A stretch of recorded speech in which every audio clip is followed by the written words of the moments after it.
Australia, the land down under, a place of endless adventure, breathtaking landscapes and unforgettable experiences. After months of planning and excitement, our long-awaited family trip had finally arrived. Welcome to our 2024 edition. Our journey would take us across this vast and beautiful country, starting with the iconic city of Sydney, with its stunning harbour and landmarks. From there, we'd head west to Perth, a city known for its coastal charm and golden beaches. Each stop promised something special, and we couldn't wait to experience it all. With our itinerary set, it was finally time to pack. The excitement of preparing for a trip is always part of the adventure, though some of us, especially Vanessa, took it to another level. She was determined to fit as much as possible into her luggage, despite the looming excess baggage fees. How many pairs of shoes does one really need? And just like that, the journey began. With passports in hand and bags packed, some fuller than others, we headed to the airport, ready to take off on an adventure of a lifetime. This would be the first of several flights, each one bringing us closer to unforgettable moments. Before the real excitement kicked in, we took some time off to unwind at the airport lounge. A little relaxation, some good food, and a moment to recharge. It was the perfect way to prepare for the long journey ahead. Then came that exhilarating moment, takeoff. The engines roared, the plane lifted, and we were on our way. As we climbed above the clouds, the excitement truly sank in. We were heading to one of the world's most incredible destinations. We settled into our seats, preparing for the long flight ahead.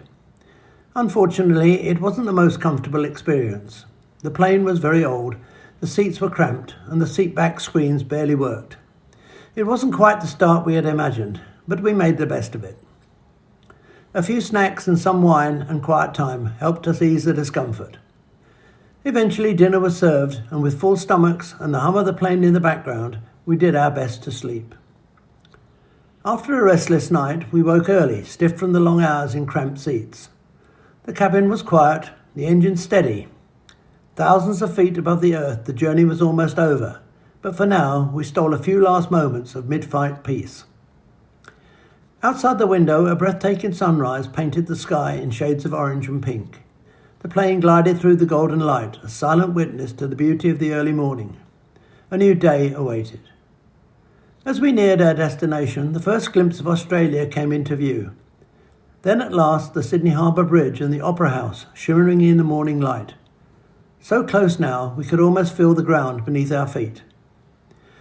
The moment the plane touched down, the familiar chaos began. Passengers leapt from their seats, scrambling for bags. Jackets were retrieved, seatbelts unfastened, and the aisle became a crowded pathway of eager travellers. At the baggage carousel, time seemed to slow down. Suitcases tumbled onto the conveyor belt as we searched for a glimpse of ours. Naturally, it arrived last. Then at last, the best moment of all. As we stepped into the arrivals hall, we spotted Mandy's smiling face. Her warm embrace reminded us that no matter how far we travelled, family makes every journey worthwhile. Finally, we stepped outside into the heat of a Sydney morning. The crisp air, the buzz of the city, the warmth of familiar company. It was official. The long journey had ended, but this was only the beginning of an unforgettable holiday. It wasn't long before Mandy organised our first outing, just around the corner from our home in Newport on Sydney's northern beaches. Our destination, Warriewood Wetlands, a 26-hectare oasis of natural beauty and biodiversity, hidden in plain sight. Surrounded by houses, busy roads and a shopping mall, the wetlands felt like a secret world.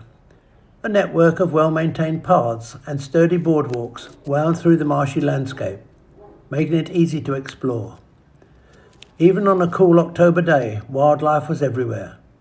Butterflies flitted through the air, a family of coots paddled along the water, and lizards basked lazily on the sunlit walkways. Cormorants perched nearby, and birdsong filled the air, though the singers themselves remained elusive. But even in such a peaceful place, reminders of the outside world intruded. A few stray shopping trolleys and plastic bottles littered parts of the path, a disappointing contrast to the beauty of the wetlands. Just across Garden Street, we followed the trail into Iriwonga Reserve. More rugged than the wetlands, yet still accessible, this lush forest followed a creek flowing down from the sandstone escarpment. The highlight of the walk was a spectacular waterfall, where the water tumbled over the rocky ledge. Recent rains had filled the creek, revealing a bed of pure sand, clear evidence of how Sydney's beaches get their golden grains. After a coffee stop, we made our way home, but took a detour to Newport Beach. Stretching 1.3 kilometres along the coast, its reddish golden sands faced east towards the endless Pacific. At the southern end, a broad flat rock platform extended into the sea, home to one of the area's most iconic features, a full-size saltwater lap pool. Carved into the rock, this ocean-fed pool stood as a signature of Sydney's northern beaches, a place where land and sea merged in perfect harmony. Manly, a vibrant suburb on Sydney's northern shores, is more than just a beachside paradise. Famous for its golden sands and surf culture, it is also the starting point of one of Sydney's most iconic ferry journeys.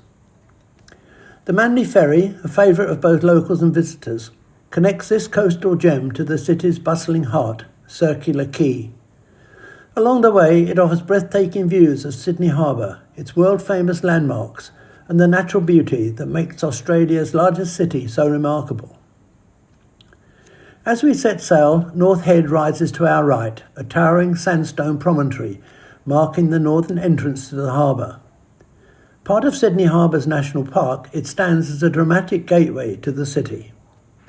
To the left, glimpses of Middle Harbour and Mossman Bay reveal hidden beaches, luxury homes and quiet coves.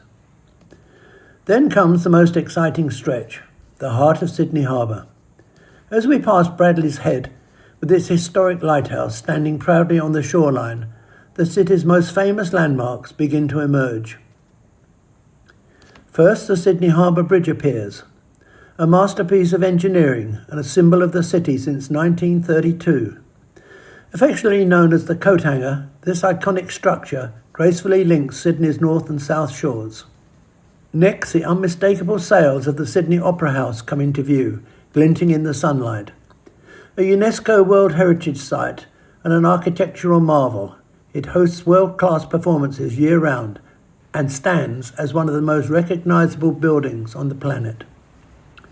Thanks to the Manly Ferry, we're treated to an unparalleled view of these two icons side by side, a sight that perfectly captures Sydney's grandeur. As the sun sets, the harbour transforms into a magical scene.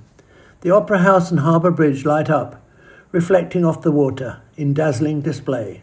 This journey isn't just about landmarks, it's a celebration of Australia's culture, history and breathtaking natural beauty.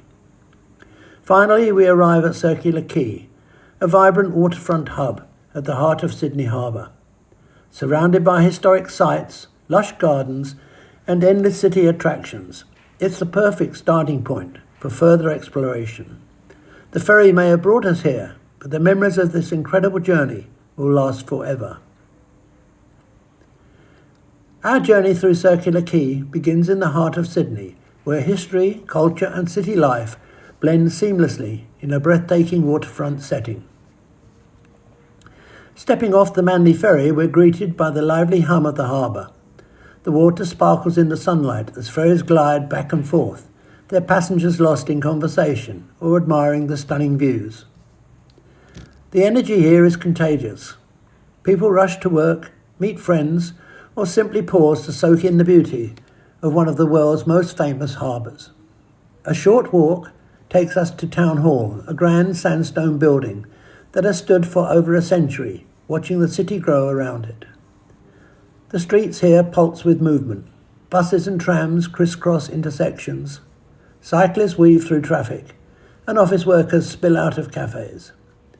The newly laid tram line adds a sleek modern contrast to the historic surroundings, a perfect example of how Sydney merges old and new. Further along, the Sydney Harbour Bridge comes into view, its massive steel arches stretching across the water.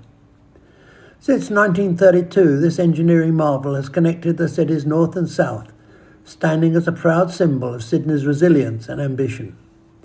Whether you're walking beneath it, gazing at it from a distance, or daring to climb its soaring structure, the bridge is always a sight to behold. We take a moment to relax at a harbourside bar where we unexpectedly meet old friends from Richards Bay. It's one of those perfect travel moments, shared laughter, good conversation, and the spectacular backdrop of Sydney Harbour. Around us, groups gather for drinks, exchanging stories as the sun reflects off the rippling water. A little further along, the deep resonant sounds of a didgeridoo fills the air. An Aboriginal performer, dressed in traditional attire, shares music and dance, passed down through generations. The performance is mesmerising, a powerful reminder of the Gadjijal people, the traditional custodians of this land. In a place so shaped by modern development, it's a humbling moment to connect with Australia's ancient culture. Not far from the waterfront's modern energy, Cadman Cottage stands quietly, a relic of Sydney's colonial past. Built in 1816, this simple sandstone building has witnessed more than 200 years of history. It's a striking contrast to the glass and steel towers rising behind it, a small but important window into Sydney's early days. Of course, no visitor to Circular Quay is complete without stopping to admire the Sydney Opera House. Its distinctive white sails rise like a sculpture against the sky, catching the light from every angle. Whether you're here for a world-class performance or just taking a moment to stand in its shadow, the Opera House never fails to impress. Just beyond, the Royal Botanic Garden offers tranquil escape from the city's energy. Strolling through its lush gardens, we take in sweeping views of the harbour, listening to the sound of birds in the trees. It's a perfect spot to slow down, reflect, and appreciate the natural beauty woven into Sydney's urban landscape. To end the day, we visit Harry's famous pie cart for a taste of a true Aussie classic. The smell of freshly baked meat pies drifts through the air, and we can't resist. With its rich history and simple, hearty flavours, Harry's has been Sydney's institution for decades. One last experience to complete our day in this remarkable place. Day 5 kicked off in Brooklyn, a laid-back little riverside town on the Hawkesbury River, just an hour north of Sydney. Surrounded by sparkling water and rugged bushland, it felt like the perfect place to slow down and soak up the scenery. With its easygoing vibe, Brooklyn made for a great starting point for our afternoon on the river. Before setting off, we met up with the family at the local pub. It had that classic no-frills charm, a friendly crowd, cold drinks and a relaxed atmosphere that made it easy to settle in. After catching up and enjoying the moment, we made our way down to the dock, where our boat was waiting to take us on a 3-hour blues cruise along the Hawkesbury.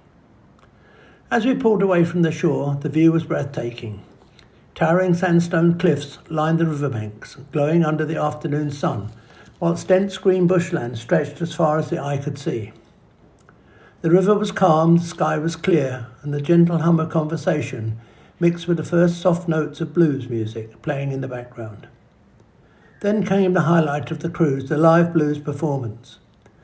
The moment the first few notes hit the air, the whole mood shifted.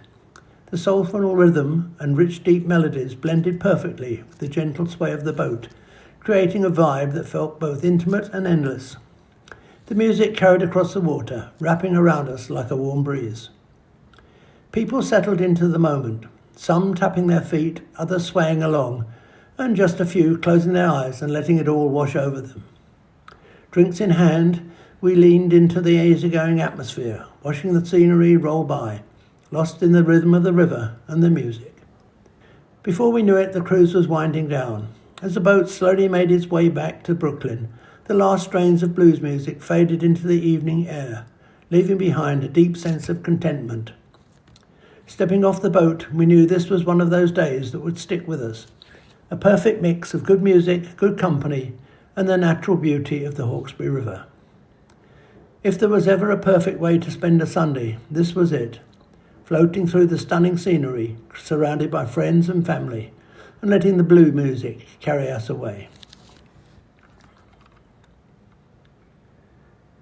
Day 6, and we were off to spend a few days in the famous Hunter Valley region of New South Wales, noted for its picturesque scenery of rolling hills and lush river landscapes.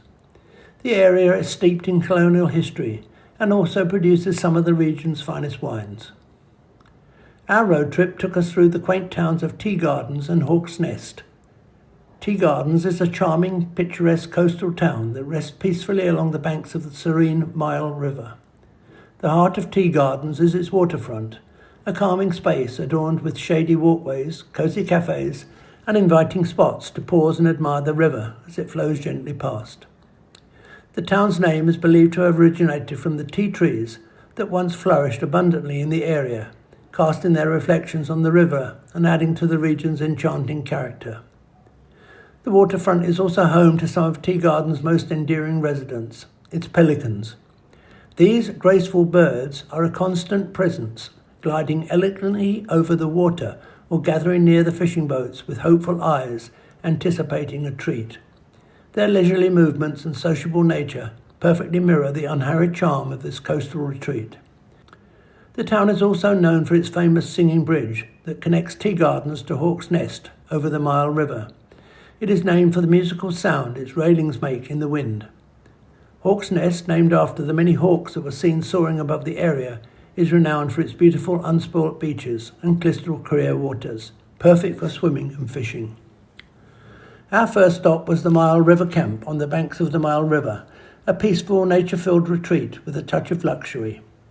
Tucked away in a pristine natural setting, this unique campsite allowed us to experience the beauty of the Australian wilderness without compromising on comfort. Accommodation was in spacious safari-style tents, thoughtfully designed to blend rustic charm with modern convenience. Each tent was fully equipped with cosy beds, elegant furnishings, and private decks that overlooked the tranquil river, providing a perfect setting to unwind and soak in the serenity of the surroundings. During our stay, we embraced the opportunity to truly connect with nature.